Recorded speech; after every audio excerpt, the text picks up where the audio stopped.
The Incon T-65 X-Wing is the fighter that killed the Death Star.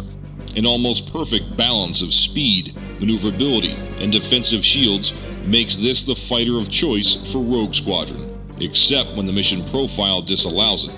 In addition to 4 blaster cannons, the X-Wing can carry a number of proton torpedoes. It's powered by 4 fusible thrust engines and requires an onboard astromech droid for peak performance. The A-Wing is the fastest fighter we have, capable of matching a TIE Interceptor in speed. Twin J-77 Event Horizon engines power the craft, and twin blaster cannons provide offensive weaponry. However, what we gain in speed, we lose in defense. The deflector shield capability is significantly less than the X-Wing, so make sure you use your speed to dodge lasers, rather than relying on shields. The A-Wing also carries a limited number of missiles. The Y-Wing is the workhorse of the Rebel fleet.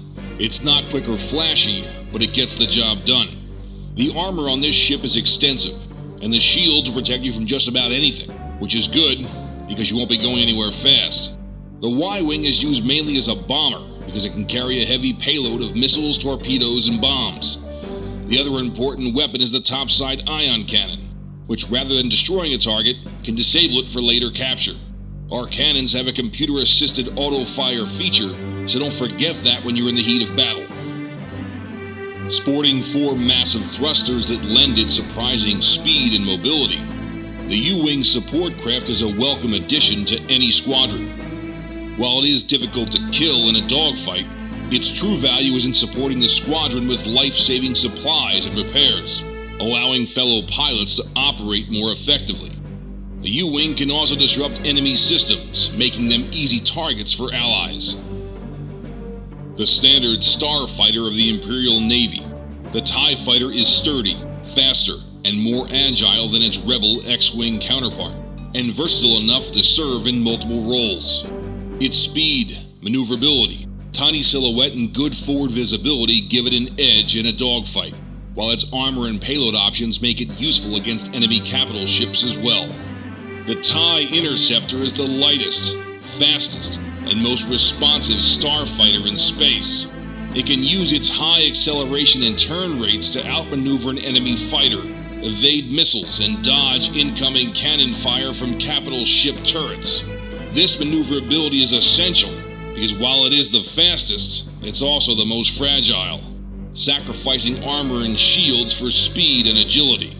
The TIE Interceptor is an excellent choice for taking out enemy fighters and bombers, and for strafing turrets and subsystems on capital ships. The TIE Interceptor is, however, not likely to put much of a dent in a capital ship's hull.